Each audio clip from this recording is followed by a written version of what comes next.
Okay. Get my good side. She's like, you don't have a good side. So, all right, this is an interactive world building, and we're going to discuss. The inside. Well, we're going to just build a world, and then we're going to play in it. Originally, I'm used to this being a population of maybe one of these tables. So, Surprise! yeah.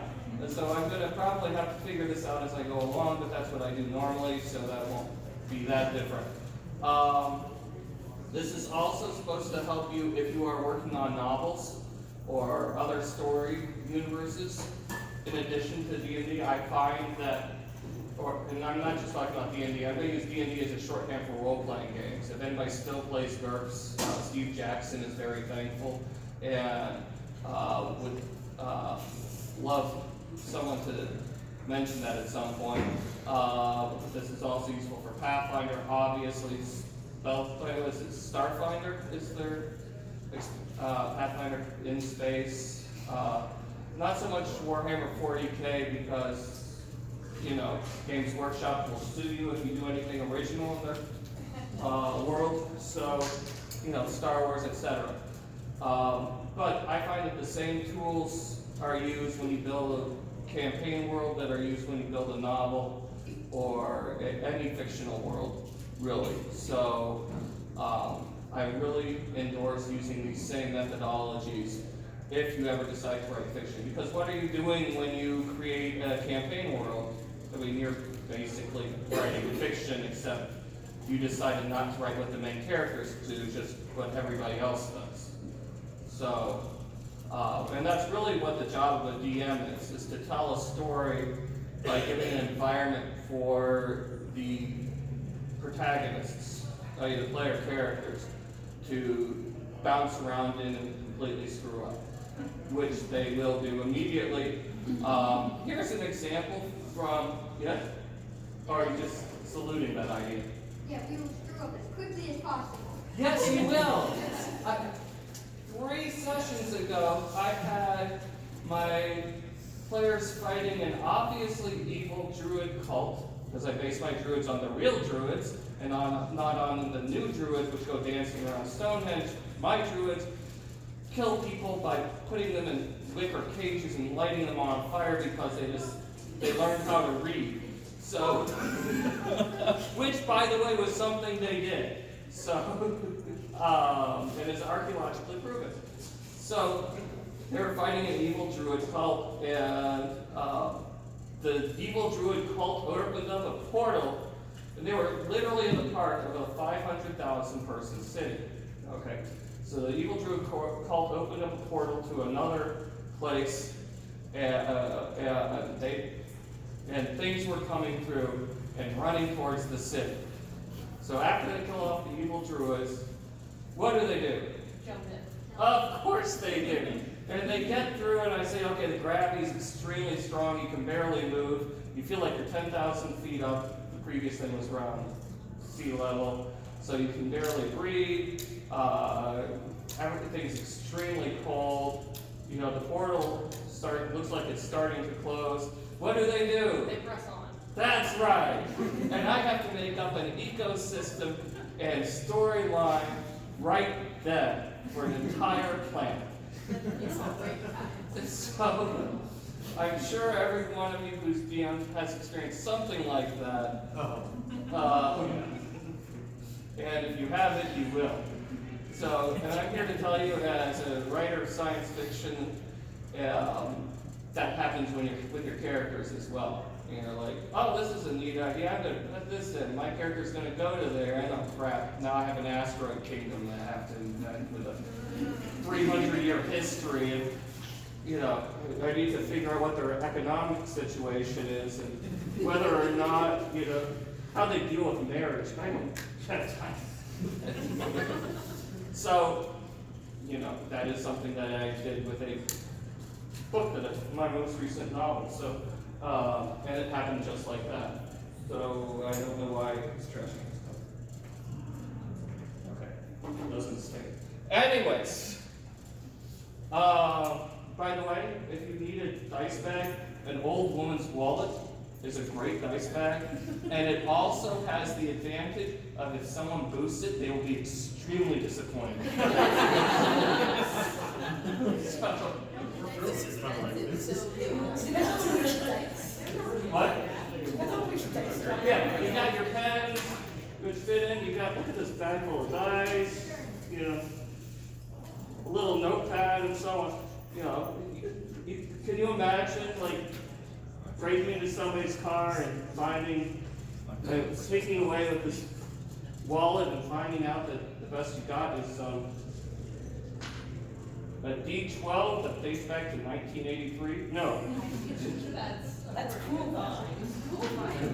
Yeah, but who's gonna know that's what it is, besides you people? Anyways, I think you just asked to work with your cards so your dice bag.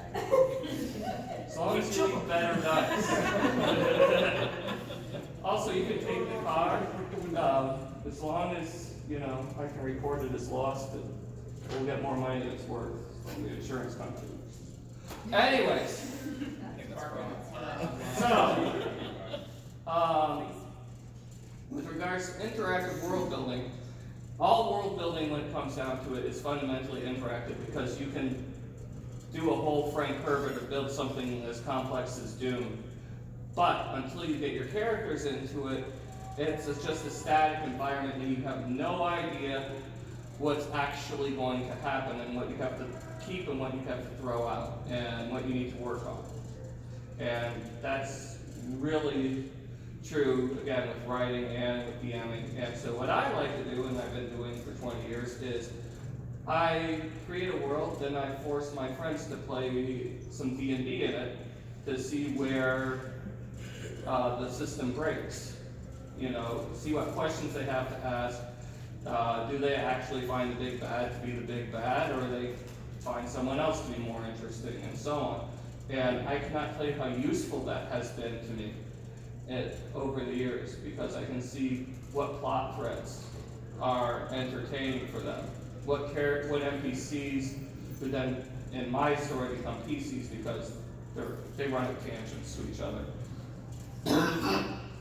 What NPCs fascinate them, and what works, and who they don't want to deal with. And that, where you make mistakes is probably one of the most important things you can learn from this sort of thing. Because if you build out a harbor district and you expect them to go to it, and they go to it and they spend 5 minutes on it, and they refuse to go back, no matter how many plot hooks you throw, then that tells you you really need to work on the harbor district or just abandon that altogether. You know, so again, it's extremely useful information, because if your players are bored, your readers will be bored, and vice versa. So that's pretty much why I developed this whole thing. And all world building becomes interactive because of that. Now, what makes this workshop interactive is that we're going to establish some rules, and then we are collectively, and someone's going to have to take notes, because normally I write this on the whiteboard, and you can see the whiteboard is full. So someone's going to have to take notes. Do we have someone who actually has good handwriting? Okay, she volunteers, and that's so. Come sit up here. I'm going to order people around a bit, so. You get to go to the head of the class. Yes, people get to stare at you. Sweet. Well, I dressed semi-nicely today. Yeah, well, you know, as long as you've bathed and put on deodorant within the last 2 days, you're happy. Enough people.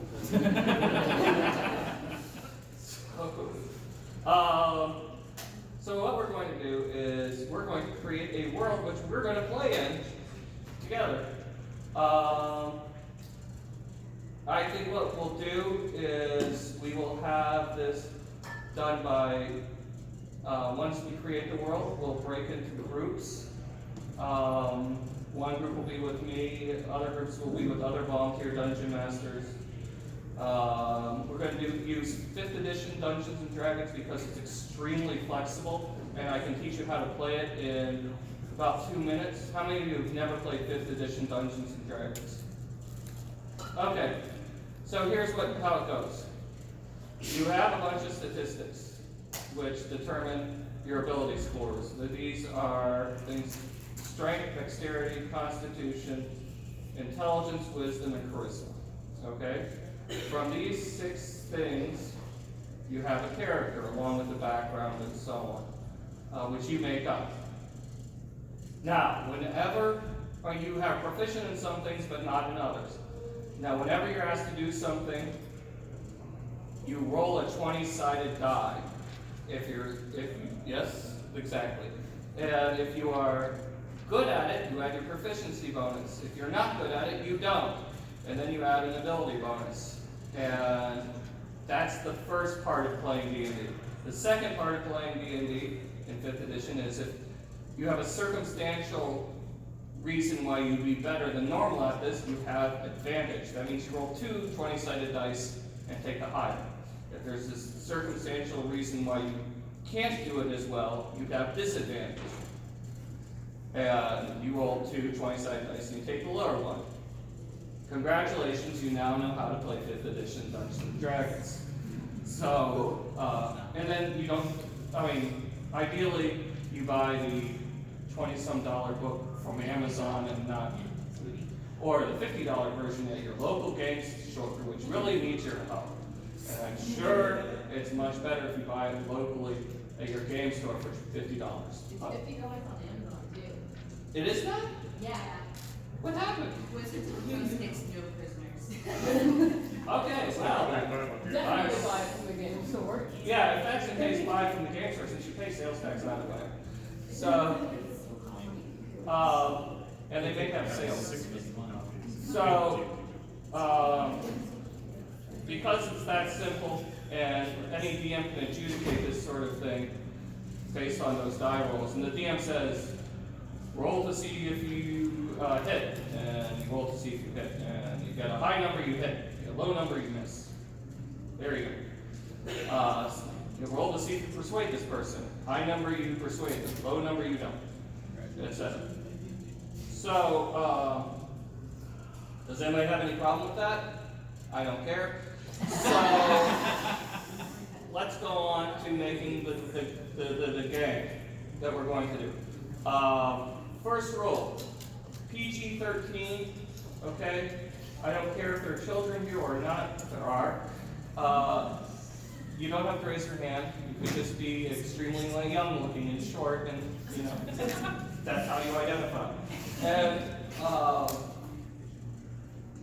so if we want it to be PG-13 just in general because it prevents people from getting really creeped out when you decide that, and this has also happened in my game, your humanoid dwarf wants to get intimate with a dinosaur-derived lizard person. And if you know anything about anatomy, you know that birds and humans don't mix that way. Was this more of a bard? What? Was this a bard? No. It's usually the bards. It was. Was one of them drunk? Yeah, but that wasn't part of it. So, if you wanted to go into more detail, luckily the PG-13 rule prevented having to describe how that works. He did have multiple levels of exhaustion and some severe damage.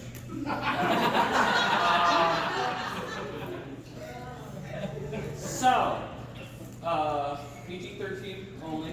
Second rule, no zombies. Zombies are cheap cannon fodder. Zombies are fun. No, they're not, because there's no plot with a zombie. A zombie is an environmental effect. Because, is there a moral gray area in killing a zombie? No, there is not. Is there a justification to not kill a zombie? If they're coming to you? No, there is not. Unless you're Rob Thomas and you redid iZombie so it didn't suck, then no zombies. If you want to do Rob Thomas zombies, that's fine. Does that mean no necromancers as well? No! No. Necromancers can raise zombies because necromancers are an active element.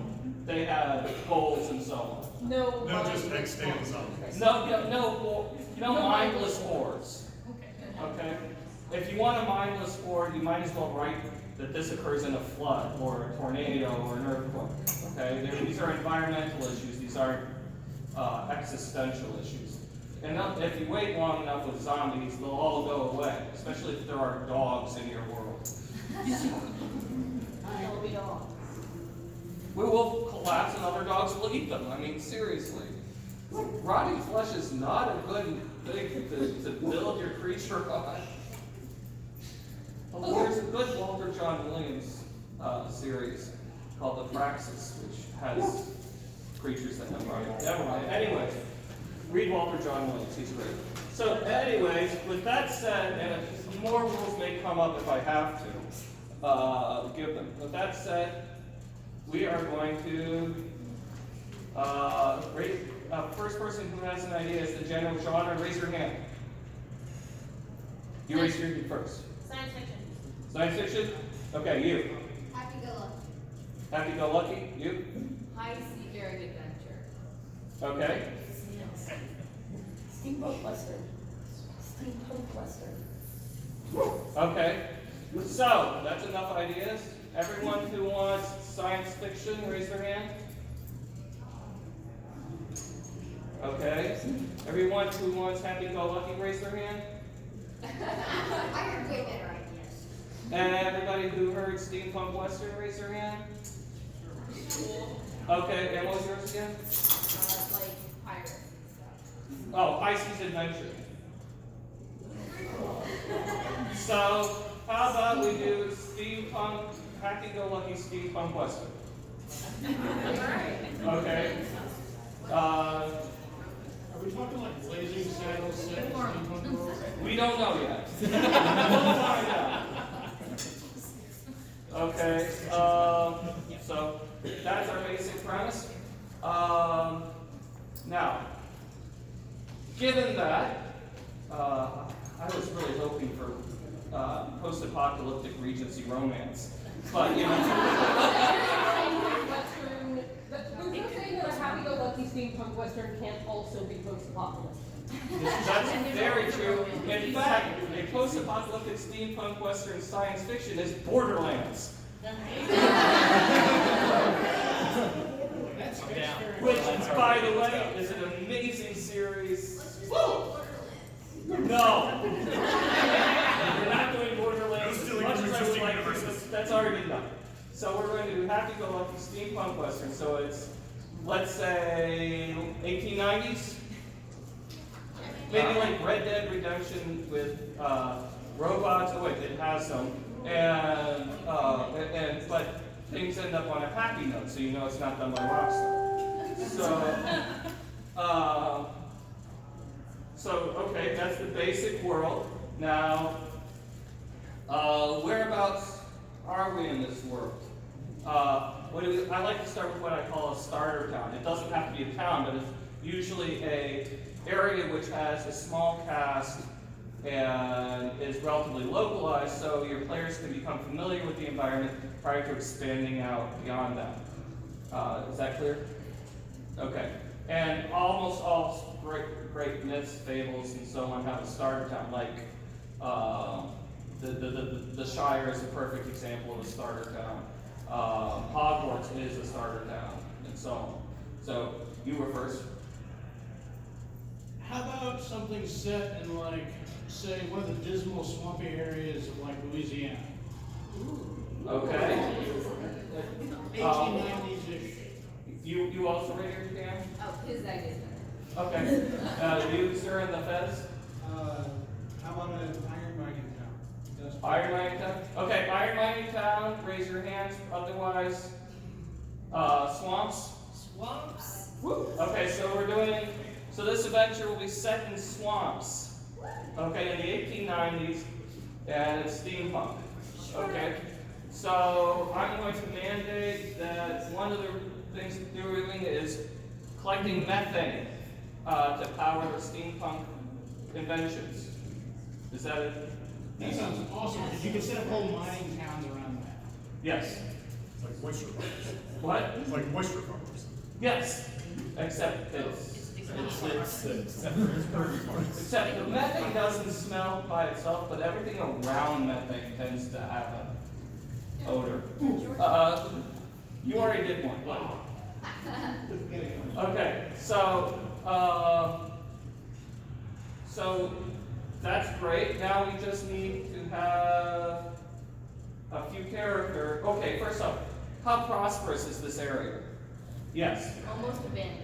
Almost abandoned methane mining town in Louisiana in the 1890s. You back there. Building off of what you said, it's almost abandoned. The mine is, like, the mine is failing. So people are- There's no actual mine. They're harvesting.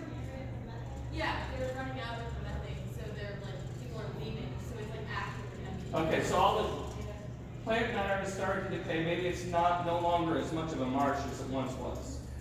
So we have an environmental issue. That's an environmental issue. While I said it's not a good existential plot point, it's a great way to establish a persistent crisis or other sort of problem which you want solved, the locals want solved. Okay, So basically, we're talking about desertification of the swampland. yes. Okay, so there we go, so that helps. And I'm going to go back to you, even though you've had plenty to say. They have as a third quest a cobalt problem. Cobalt stealing iron and the last of the methane that's running out. Kobolds? Yeah. We haven't established that kobolds exist in this world yet. But we can do so. Now, one thing which I like to do, and I recommend everybody else do, is to give your characters and enemies all free will.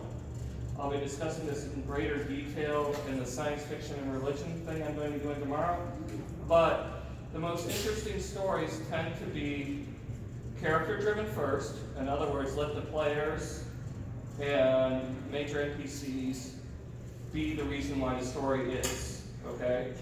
The plot should come from the characters, not the other way around. Because the plot influencing the characters is what a very fate-heavy story, and we as a people tend to be more independent than that, you know. So people don't like being railroaded, at least when they can see it. Make the plot derive from the characters. The other thing about that is, this means that all the characters, including the kobold, should be doing stuff out of their own free will. Okay?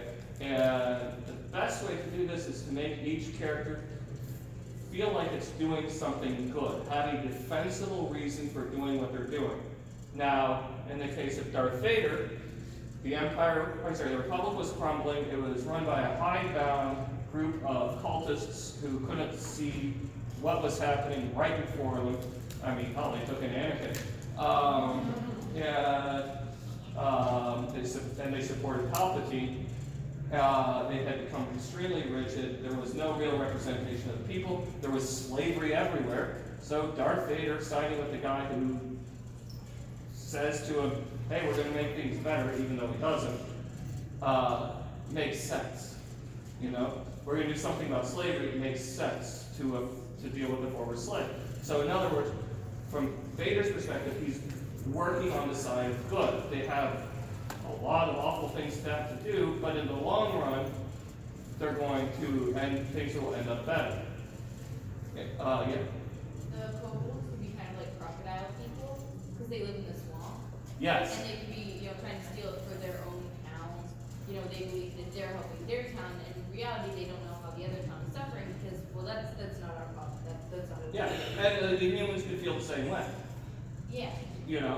So, and by the way, that was an extremely common conflict in the Victorian era, where both sides thought the other side were less than human, and the side with the bigger guns was the one who prevailed. So, you and you. So, adding on to that, maybe the kobolds themselves is the reason why the mine is failing, because we already mentioned that there's methane and stuff running out, resource-wise, and maybe it's because the competition between those two sides has been going on for so long, and neither of them are getting any more profit, because they've exploited resources. So let's say, for example, that is one of the causes, but let's say the competition between the two over this is causing is causing enough environmental damage that it causes the desertification. Okay? So this is something your players won't know. So if you are a player in this scenario, you don't know that. So, but there you go, we have a long-term story, yes? There's something else for me. What? You could also just have, like, since a lot of the money's drying out, you'll see a lot of what you had in the Dust Bowl with, like, larger companies starting to buy out, like, failing businesses, kind of taking over a lot. Yeah. And they're sending out their goons to even try and threaten more people into selling to them. Yeah. It kind of- Oh, we're, by the way, going to be having a Dust Bowl again soon. We've almost had it several times in California because organic farming reuses those same principles, so. Right. Yay, organics. Yeah, that is something that could be happening as a looming threat. You know, once it ceases to become self-sufficient, the whole thing's going to be bought up, maybe by a cobalt-led company, maybe not, or maybe by a human-led company. But regardless, people who aren't local. Yes. I think the company should be more third party, because Okay. they're benefiting from the competition, but they shouldn't be part of it because they should be trying to perpetuate the conflict on their own. Okay. Else. Yes, they're out. All right. Now we've created a rich environment. Would you agree with that? There's all sorts of things you can do. I mean, heck, the players can just go out and beat up some crocodiles in the swamp to gain XP, to grind. So, and there could be other swamp monsters, or they could be any number of other things. So let's make 4 characters. We're going to make the mayor of the human town, the mayor of the kobold town, and 2 influential people in each town who are not necessarily, they could be political or law enforcement or traditional positions like a guild leader or such like this. But we need to make 4 characters who will be our plot givers / quest targets. So we got 4 people, okay. I'm gonna go with, he hasn't, or she, I can't tell. What? Okay.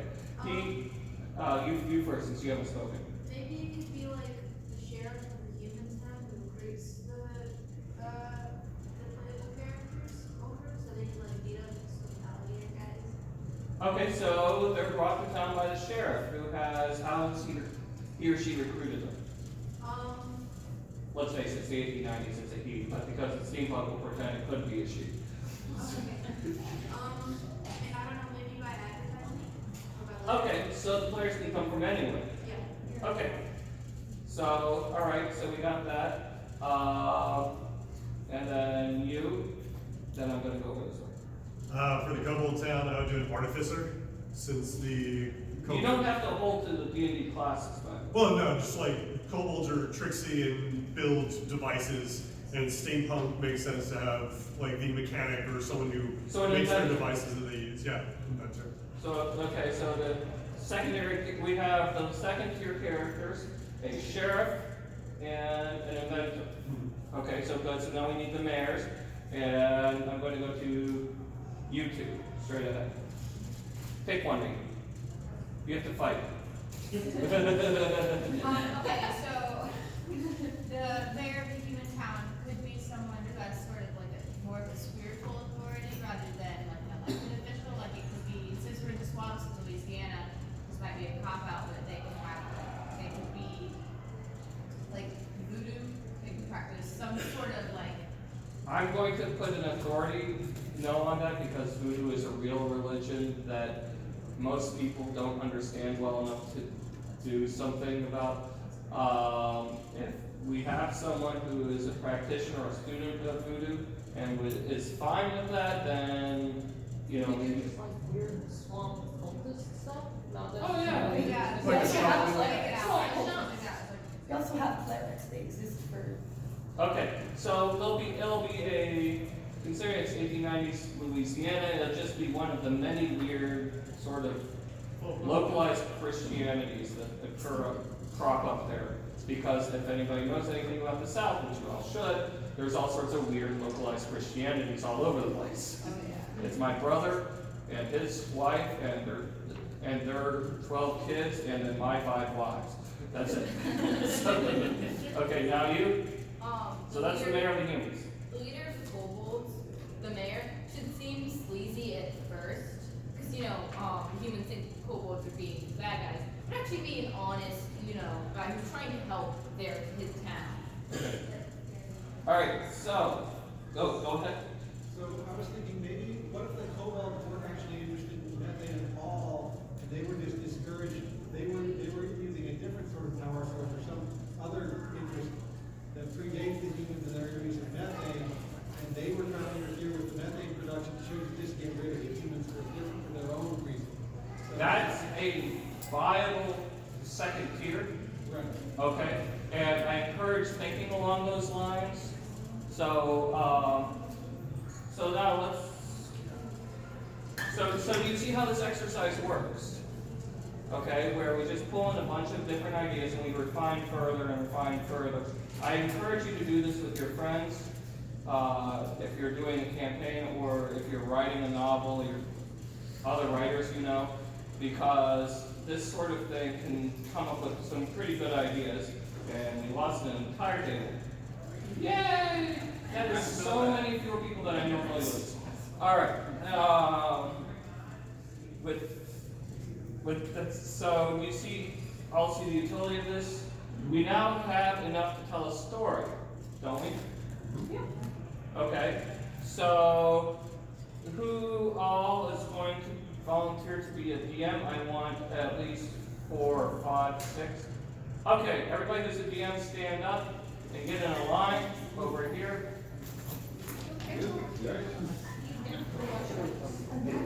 The notes are for everybody.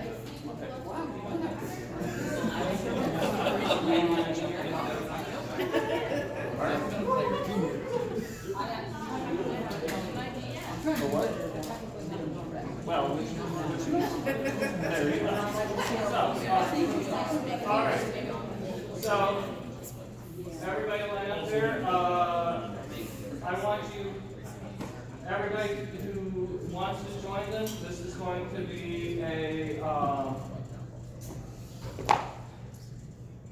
this is going to be reverse dodgeball team picking, which players pick up the captain.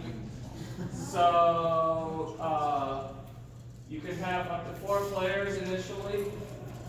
So run up to whoever you want. I'll take whoever's left over.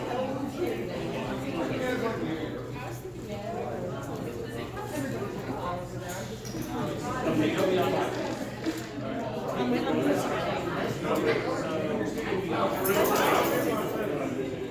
All right. Everybody who has 4 people with them, and grab a seat.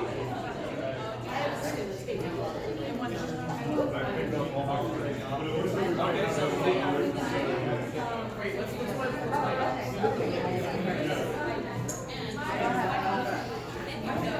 yes, you have 5 on. 4 is usually an easier number to handle. Not before we already got up. Okay, so let me. So We're not including him, right? yes. Okay.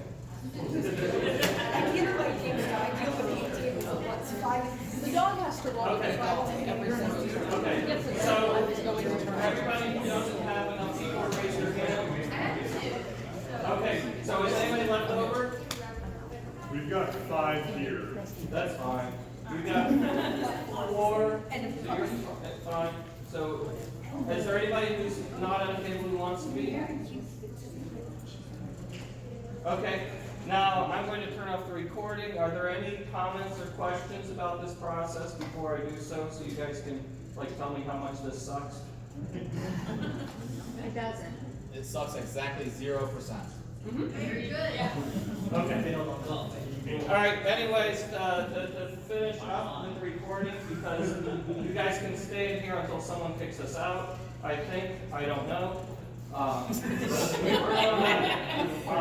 name is Joseph Cadotte. You can find me on Facebook. I have a publishing company called Old Sins, which is a lot easier way to find me. Under Old Sins, it comes from there's a really old clerical saying, old sins cast long shadows. So that's a little publishing company I run where we do genre fiction. If you want to look at works by myself and others, that'd be great, but you don't have to. So if you are interested in religion and science fiction and why Star Trek is wrong, you can come tomorrow at, I think it's 11:30, 11:45 in room 205. So.